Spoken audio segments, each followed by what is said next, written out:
Bonjour. Alors, on redémarre l'après-midi avec mon ami, notre ami Bernard Stiegler. Ce matin, on a eu l'occasion d'entendre la lecture des 30 articles de la Déclaration universelle. Pour des psychanalystes, on peut dire que nous avons un article qui subsume tous ces articles qui s'étendent. C'est en somme droit à ce qu'est l'acte d'exister.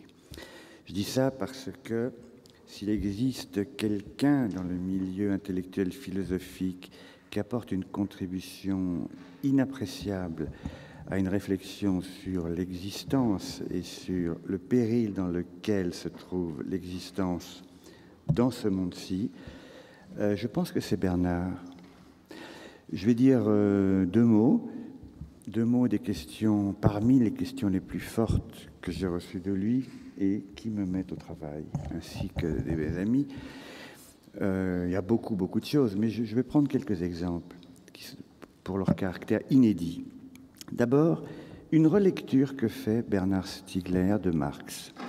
Une relecture qui l'amène en particulier à casser des idées reçues, c'est-à-dire l'idée que le prolétariat serait effectivement, que la classe ouvrière serait la classe prolétarienne. Or, Bernard rappelle en relisant Marx qu'il faut lire le mot prolétaire au sens d'un verbe, en ce sens que Marx a dit que la classe ouvrière serait la première à être prolétarisée, ce qui nous amène à penser, pour autant que être prolétarisé, c'est quoi? C'est perdre le savoir-faire qui est celui de l'humain, voire même le savoir.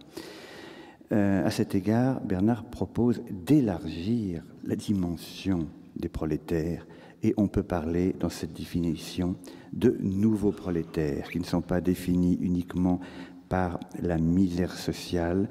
On peut parler de nouveaux misérables, pas moins au sens de Victor Hugo, mais qu'au sens de ce mirabilisme où se trouve cette classe de la population où progressivement l'expérience esthétique de la vie a laissé place à un conditionnement esthétique par les mass médias, par la publicité, par partout, toute cette médiation d'industrie culturelle que Bernard, particulièrement, heureusement pour nous, étudie pour nous rendre attentifs.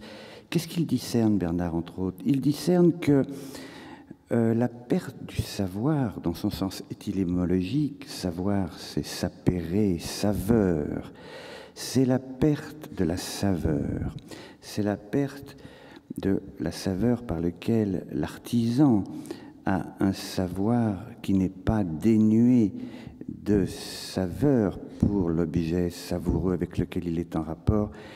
Et Bernard nous renvoie aussi à notre pratique analytique parce que qu'est-ce que nous enseignent les nouveaux symptômes de la psychanalyse? C'est une frigidité, je dirais, généralisée. Une frigidité qui est même éthique, qui est esthétique, qui est même sexuelle, qui touche l'appétit, ça s'appelle l'anorexie, qui touche l'esprit du petit enfant, ça s'appelle l'autisme. Et une des dimensions les plus originales aussi qu'accentue Bernard, c'est une étude sur une faculté humaine qui n'a pas été étudiée par les psychanalystes, je dois le dire, c'est la question de l'attention. Et dans les travaux de Bernard Stiegler, il va certainement parler, toute une réflexion est faite sur cette industrie industrielle qui tend, dans le meilleur des cas, à détourner l'attention, dans le pire des cas, à détruire l'attention. L'attention, c'est complexe, on va en parler.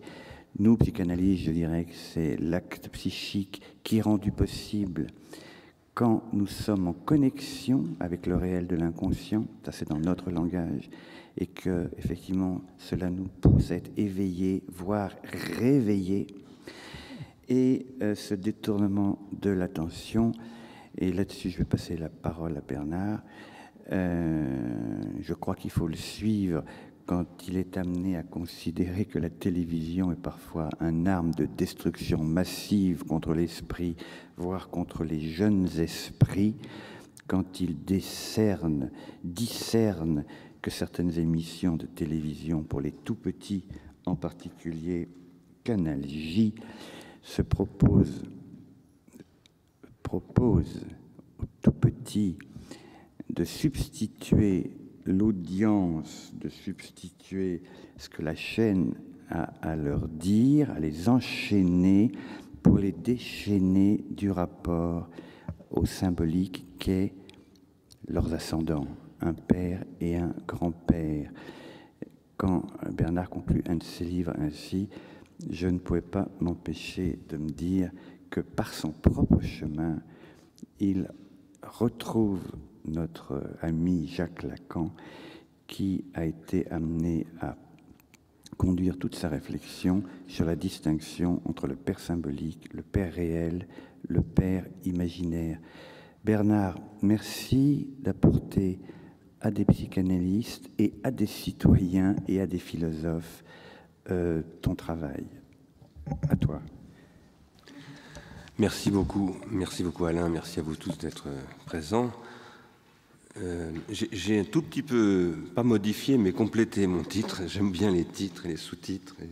Voilà, donc ce matin, en finissant de peaufiner mon intervention d'aujourd'hui, j'ai rajouté « Destiner à », sous-titre « Être adulte sans le père ». À l'instant,